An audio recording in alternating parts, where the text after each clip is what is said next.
Tiba-tiba, anak laki-laki yang duduk tepat di sebelah menatapku dan berkata, "Kamu ikut kami saja." Begitu katanya dengan suara datar. Aku hanya terdiam, tidak bisa menjawab apa-apa. Ketakutan. Beberapa detik kemudian, wangi bunga yang sebelumnya tercium berubah menjadi bau busuk yang teramat sangat.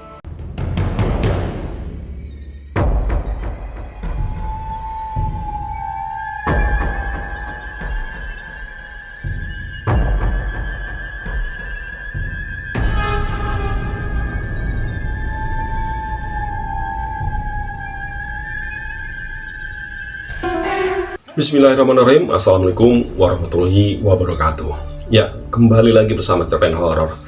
Cerpen Horor kali ini akan membacakan sebuah kisah dari akun Twitternya @bristory dengan judul Mobil Gaib. Baik, buat teman-teman yang ingin membaca kisah lengkapnya, nanti teman-teman bisa saja langsung mengunjungi linknya yang akan dicantumkan di deskripsi. Dan buat teman-teman yang baru saja bergabung atau baru menemukan channel ini, bisa langsung membantu channel ini supaya bisa lebih berkembang lagi, yaitu dengan cara menekan tombol subscribe. Baik, langsung saja kita bacakan ceritanya. Pak Wasidi adalah guru wali kelasku sewaktu SD. Pak Wasidi ini pula bercerita banyak tentang hal yang seram-seram yang ada di sekolah dan di sekitarnya. Yang membuat aku sedikit kesal adalah dia baru cerita ketika kami sudah di akhir masa sekolah. Beliau bilang sengaja, kalau cerita lebih awal, dia takut semua muridnya akan ketakutan. Beberapa cerita seram yang Pak Wasidi ceritakan memang terbukti kebenarannya. Karena sebelum beliau cerita, aku sudah merasakan sendiri kejadiannya. Kali ini, aku akan cerita tentang mobil putih gaib yang kadang melintas di jalan depan sekolah. Menurut Pak Wasidi, pengendara mobil ini kadang suka mengajak anak-anak untuk ikut masuk ke dalam mobil. Siang itu, sekitar jam 11, aku mengayuh sepeda dengan hati gembira. Kenapa begitu? Karena hari itu adalah sekolah selesai lebih cepat dari biasanya, dikarenakan para guru akan mengadakan rapat. Cilegon adalah kota industri yang cukup besar, industri baja tepatnya. Beberapa bagian kota adalah kawasan yang tidak sembarangan orang boleh masuk. Beberapa bagian kota adalah kawasan yang tidak sembarangan orang boleh masuk. Nah, SD ku ini termasuk di dalam kawasan industri, jadi suasananya tergolong sepi. Pada masa-masa itu, angkutan umum tidak ada yang melewati dan memasuki kawasan ini, karena memang dilarang. Kalau sekarang, tampaknya sudah boleh, jadi sudah tidak terlalu sepi lagi. Cilegon termasuk kawasan yang dekat dengan pantai, jadi udaranya cukup panas. Ditambah dengan statusnya sebagai kota industri. Jadi udara panas terik pada siang hari sudah biasa buat penduduknya. Pohon-pohon dan hutan kecil memang ada di beberapa sudut kota, tapi itu tidak membantu untuk membuat udara menjadi sejuk, tetap panas, apalagi kalau siang hari. Sama, siang itu juga udaranya cukup panas, ditambah dengan debu beterbangan terbawa angin yang tertiup tidak terlalu kencang. Kayuan pada pedal sepeda tidak terlalu cepat. Saat itu, aku cukup santai mengendarai sepedaku, sepeda kesayangan. Dengan tas gendong cukup besar di punggung, lengkap dengan topi merah. Dengan tampang lucunya menyusuri jalan kawasan industri yang siang itu sangat sepi. Panas matahari mulai semakin terik menyengat kulit. Angin yang menerpa wajah dan tubuh tidak sanggup menghentikan keringat yang mulai keluar membasahi seragam putih merah. Sebelah kiri jalan ada hutan kecil dengan pepohonan rindang yang di bawahnya beralas rumput liar. Di balik pepohonan itu ada kawasan perumahan yang dihuni oleh petinggi perusahaan baja. Rumahnya tidak terlalu banyak, mungkin hanya sekitar 30 rumah, tetapi besar-besar. Lingkungannya juga asri dan teduh, karena di pinggir jalan perumahan ditumbuhi pohon-pohon besar.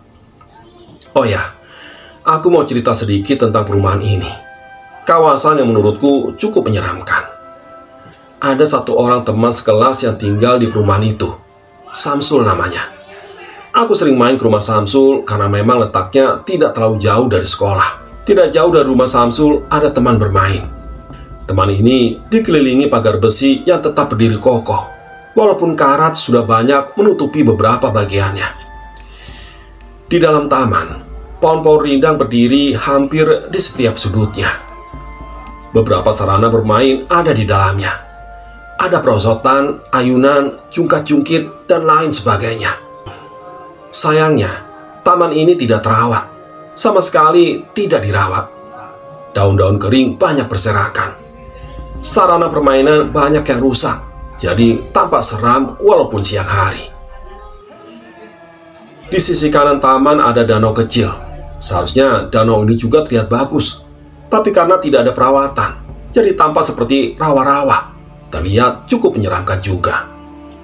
Aku ada pengalaman seram di taman ini dan danau. Pengalaman yang membuatku tidak mau main ke tempat itu lagi. Sebegitu traumanya, sampai aku tidak mau lagi main ke rumah Samsul kalau tidak terpaksa.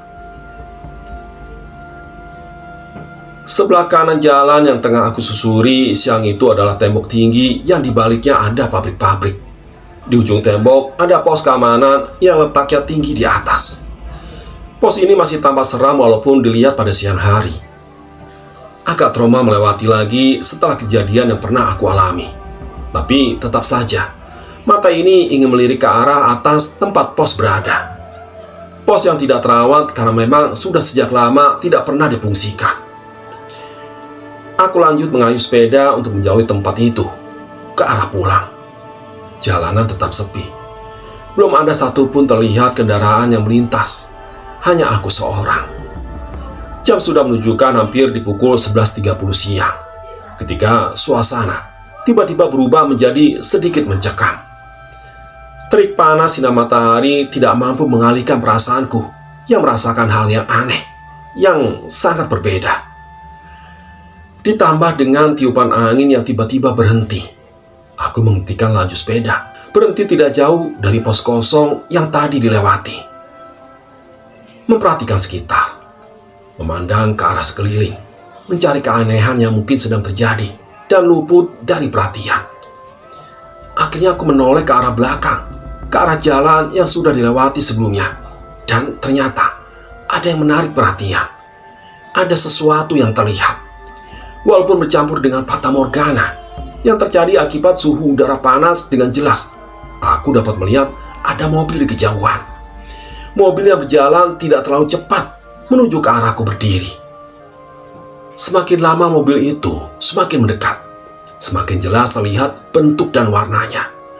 Mobil berwarna putih dengan lampu bulat dan grill hitam. Kaca mobil tidak gelap, terlihat bening, membuat aku dapat melihat cukup jelas ke dalam ketika mobil sudah benar-benar melintas di hadapan. Seorang laki-laki yang tidak terlalu tua duduk di belakang kemudi. Di sebelahnya duduk perempuan dewasa berambut panjang. Keduanya melihat ke arah depan dengan tatapan kosong. Sekilas, aku lihat ada dua orang lagi yang duduk di kursi tengah. Tidak sempat memperhatikan dengan sesama, karena mobil itu sudah keburu melintas. Setelahnya, mobil terlihat melaju menyusuri jalan itu, dan kemudian menghilang setelah berbelok ke arah kanan. Tiba-tiba suasana kembali seperti semula. Angin kembali bertiup sepoi-sepoi. Satu dua kendaraan kembali terlihat melintas. Normal kembali. Tapi aku tidak ambil pusing dengan kejadian aneh itu, dan malah langsung melanjutkan perjalanan pulang. Itulah pertama kali aku melihat mobil berwarna putih yang kemudian hari nantinya diceritakan oleh Pak Wasidi. Tak terlintas sedikit pun keanehan ketika melihatnya. Aku hanya menganggap itu mobil biasa yang sedang melintas. Ya, karena saat itu memang aku belum tahu apa-apa. Padahal, setelah kejadian siang itu beberapa kali, aku kembali berpapasan dengan mobil tersebut. Mobil berwarna putih. Kebanyakan aku melihatnya pada malam hari. Bisa dihitung dengan jari satu tangan ketika aku melihatnya pada siang hari. Ada satu kejadian berkaitan dengan mobil itu yang aku ingat sangat detail sampai sekarang. Waktu itu, Seperti biasa aku pulang selepas Isya. Kali ini dari rumah Samsul. Jalan pulang yang harus dilalui juga sama, lewat jalan industri yang sepi itu. Sepeda kesayanganku masih tetap setia menemani, menyusuri jalan aspal yang tidak terlalu gelap. Karena dibantu oleh lampu penerangan jalan yang terlihat sudah cukup tua umurnya. Kalau dari rumah Doni, aku harus lewati jembatan besi dan hutan kecil yang menyeramkan. Tapi kalau dari rumah Samsul, aku tidak melewatinya. Tapi sebagai gantinya, aku harus melewati satu taman bermain serta danaunya yang cukup menyeramkan, yang sudah aku ceritakan tadi di awal. Taman bermain itu terlihat sangat gelap ketika aku melintasinya, menyusuri pagar besi yang memisahkannya dengan jalan. Walaupun di sebelah kiri jalan ada rumah-rumah yang berpenghuni, tapi tetap saja keadaan sangat sepi, karena tidak terlihat seorang pun yang berada di luar rumah. Tiba-tiba, sayup-sayup aku mendengar suara yang cukup menakutkan, yang membuat aku semakin mempercepat laju sepeda. Tidak berapa lama kemudian, sekitar 50 meter di depan terlihat ujung jalan perumahan tempat Samsul tinggal.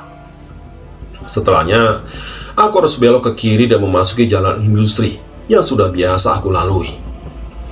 Sebelum masuk ke jalan itu, perasaanku mengatakan kalau ada yang aneh. Semakin cepatlah aku mengayuh pedal sepeda, menyusuri jalan aspal yang sudah sangat sepi itu. Dan benar, tiba-tiba suasana mencekam yang pernah aku rasakan pada siang hari beberapa waktu sebelumnya terjadi lagi. Waktu terasa seperti berhenti. Tidak ada pergerakan angin sama sekali. Dedaunan pada pepohonan terdiam. Tidak ada yang bergerak. Kali ini aku tidak mau menghentikan sepeda. Tetap lanjutkan perjalanan, tidak menghiraukan keadaan sekitar. Tapi ketika sepeda sedang melaju cukup kencang, aku melihat sesuatu. Sekitar 50 meter ke depan, aku melihat ada dua anak kecil yang berdiri di atas trotoar sisi jalan. Mereka tepat berdiri di bawah lampu jalan. Aku langsung memperlambat laju sepeda. Seorang anak laki-laki dan seorang anak perempuan. Yang laki-laki lebih besar badannya, terlihat sebaya denganku waktu itu. Kira-kira berumur 11 tahunan. Dan yang perempuan, badannya lebih kecil. Aku ambil kesimpulan kalau mereka kakak beradik. Tadinya mereka berdiri menghadap ke depan, menatap ke tengah jalan. Tetapi kemudian pandangannya seperti teralihkan menjadi ke arahku, yang tiba-tiba muncul dari dalam gelap. Turun dari sepeda, aku kemudian memutuskan untuk menuntunnya sambil terus berjalan mendekati kedua anak itu. Ketika posisi sudah semakin mendekat, semakin jelas terlihat penampilan mereka.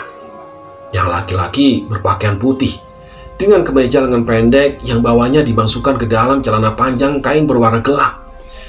Rambut belah pinggir yang tersisir rapi. Sedangkan yang perempuan mengenakan baju putih terusan panjang sebatas lutut, rambut dikepang dua.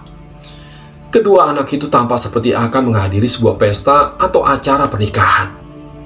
Oh ya, anak perempuan terlihat menangis pelan sambil menundukkan kepalanya. Pada detik ini, aku tidak tahu kenapa dia menangis. Ketika sudah tepat berdiri di depan mereka, tanpa ada perasaan aneh atau takut sedikit pun, aku berhenti. Kalian ngapain ya malam-malam berdiri di sini? Tanyaku dengan polosnya. Kami sedang menunggu papa mama menjemput. Jawab sang kakak datang tanpa senyum, dengan mata menatap ke arahku. Sang adik tetap menangis pelan sambil menunduk tanpa berkata apapun. Suasana sangat hening dan sepi.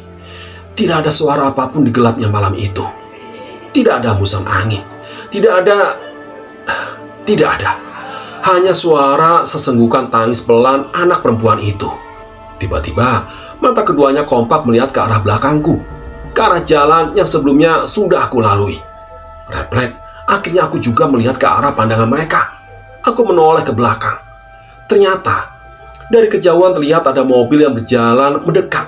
Mobil itu berjalan dengan kecepatan sedang, melaju membelah gelapnya malam. Ketika semakin mendekat, mobil itu terlihat memperlambat lajunya. Itu papa mama sudah datang, ucap sang kakak memecah kesunyian. Sang adik terlihat langsung berhenti menangis, dan muncul sedikit senyum mengembang pada wajahnya. Oh, ternyata anak perempuan itu menangis karena menunggu orang tuanya. Ya, teman-teman semua pasti sudah bisa menebak. Mobil yang datang itu adalah mobil warna putih yang pernah aku lihat sebelumnya. Mobil itu berhenti tepat di depan kami berdiri. Masih orang yang sama yang duduk di belakang kemudi. Seorang lelaki dewasa, mengenakan jas berdasi, belum terlalu tua. Di sebelahnya duduk seorang ibu berbaju putih yang juga belum terlalu tua, dengan rambut panjangnya. Kenapa aku bisa dengan jelas melihat bapak dan ibu ini di dalam mobil? Karena kaca jendela depan terbuka. Oh, ternyata itu orang tua mereka, gumamku dalam hati. Kemudian kedua anak itu langsung masuk ke dalam mobil dan menutup pintu. Ada yang aneh. Kedua orang tua mereka tetap mengarahkan pandangannya ke depan, tanpa menoleh sedikit pun ke arahku atau ke arah anak-anaknya. Kemudian mobil kembali melaju. Aku lihat kedua anak itu melambaikan tangan ke arahku dari kursi belakang. Aku membalas lambaian tangan mereka. Mobil menghilang setelah terlihat berbelok ke arah kanan. Tiba-tiba, suasana kembali normal. Angin kembali berembus dan suasana tidak mencekam lagi. Aku kemudian kembali menaiki sepeda dan mengayuhnya, melanjutkan perjalanan pulang. Pada suatu hari, aku harus mengerjakan tugas kelompok ke rumah Doni. Kami melaksanakannya sepulang sekolah. Aku lupa alasannya apa, tapi waktu itu kebetulan aku tidak membawa sepeda. Berangkat ke sekolah dengan berjalan kaki. Aku lupa apa alasannya, tapi waktu itu kebetulan aku tidak membawa sepeda. Berangkat ke sekolah dengan berjalan kaki. Pada saat itu aku sudah kelas 6. Saat-saat mendekati ujian kelulusan. Seperti biasanya, kalau ke rumah Doni, walaupun tujuan awalnya untuk mengerjakan tugas kelompok, pada akhirnya kami lebih banyak menghabiskan waktu dengan membaca komik. Tidak terasa, waktu sudah mendekati maghrib. Saat itu kelompok kami beranggotakan 6 orang. Kebetulan juga 4 temanku yang lain rumahnya tidak terlalu jauh dari rumah Doni. Karena itulah mereka tenang-tenang saja ketika hari sudah mulai gelap. Sedangkan rumahku cukup jauh dari rumah Doni. Ditambah kali itu harus berjalan kaki pula. Maka dari itulah aku sudah mulai membereskan buku-buku dan perlengkapan lainnya, dan memutuskan akan pulang setelah maghrib. Sekitar jam 7 malam, aku pamit pulang. Sebelumnya, tidak lupa untuk meminjam telepon rumah Doni dan memberitahu bapak dan ibu di rumah kalau aku sudah mau pulang. Dan dimulailah perjalananku malam itu. Oh ya, setelah peristiwa pertemuan dengan hantu perempuan berbaju merah penunggu jembatan besi, aku tidak pernah lagi lewat jembatan itu pada sore atau malam hari. Lebih memilih mengambil jalan memutar mengelilinginya. Memang lebih jauh, tapi lebih tenang. Malam itu sama juga. Aku memutuskan untuk berjalan berputar menghindari hutan kecil dan jembatan besi. Setelahnya, aku memasuki jalan yang cukup penerangannya di jalan industri. Jalan lurus yang cukup panjang, dengan trotoar rapi dan bersih pada kanan kirinya. Aku berjalan di atas trotoar sebelah kiri jalan. Jalan sepi itu harus kulewati, karena memang tidak ada jalan lain. Aku yang waktu itu hampir berumur 12 tahun, memang sudah terbiasa pergi seorang diri kemanapun, walaupun beberapa kali mengalami kejadian-kejadian yang cukup seram.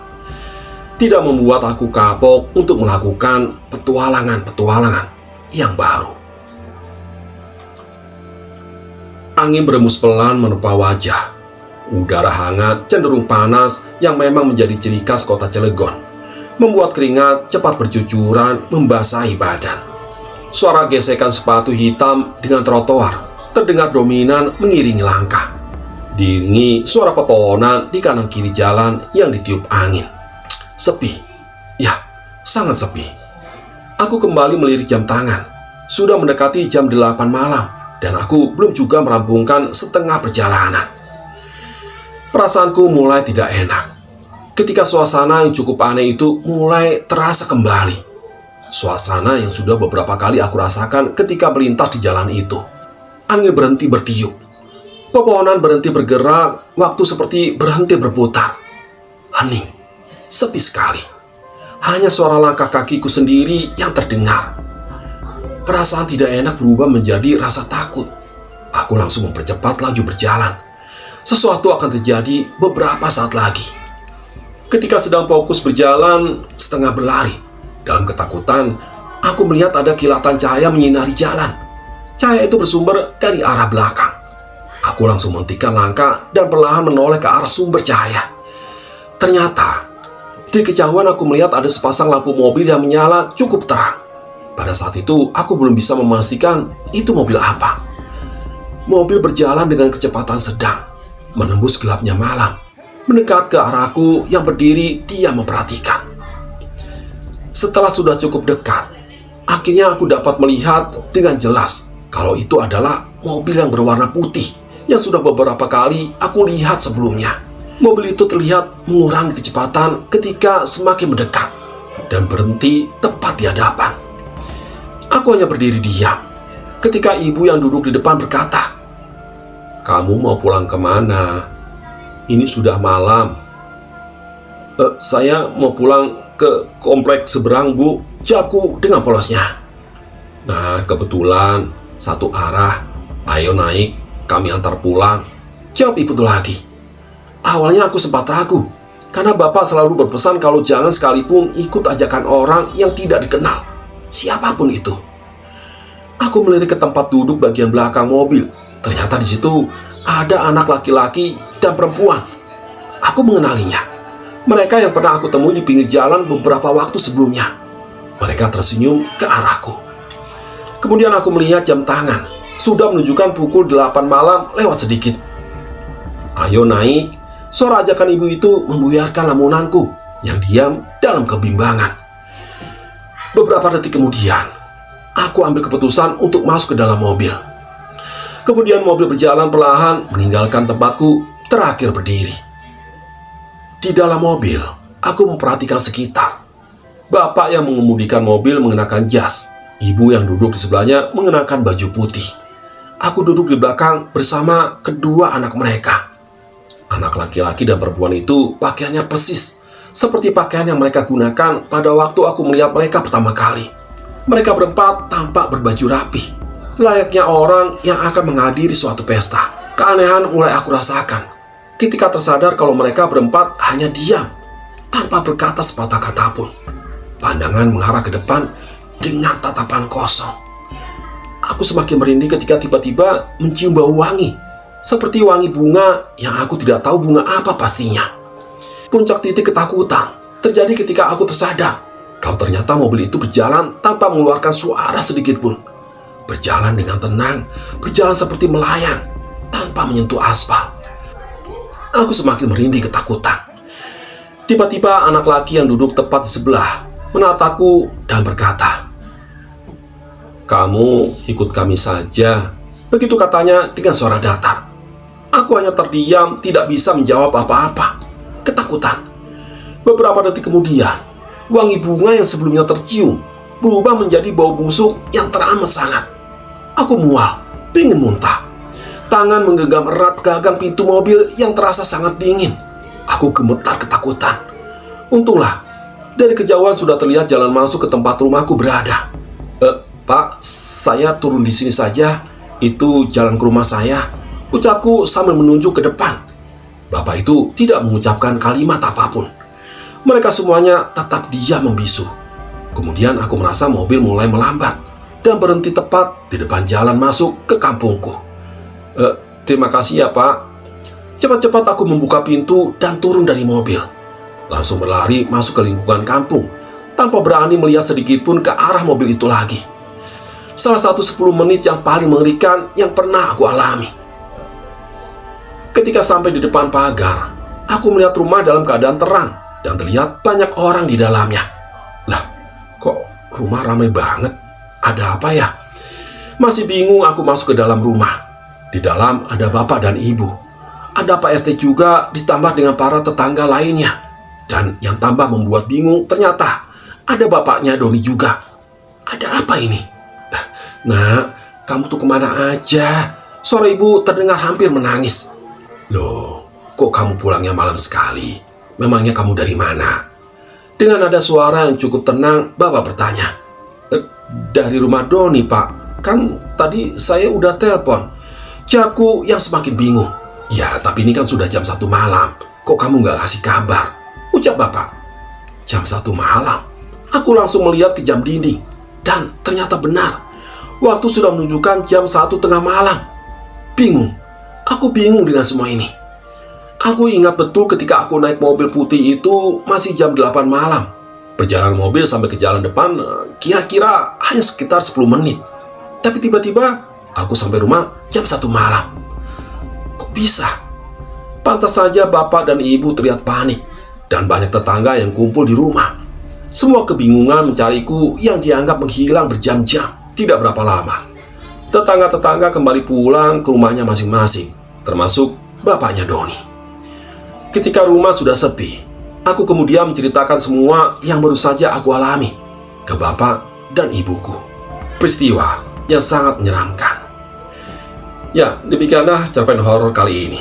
Sampai ketemu lagi di cerpen horor berikutnya. Terima kasih. Assalamualaikum warahmatullahi wabarakatuh.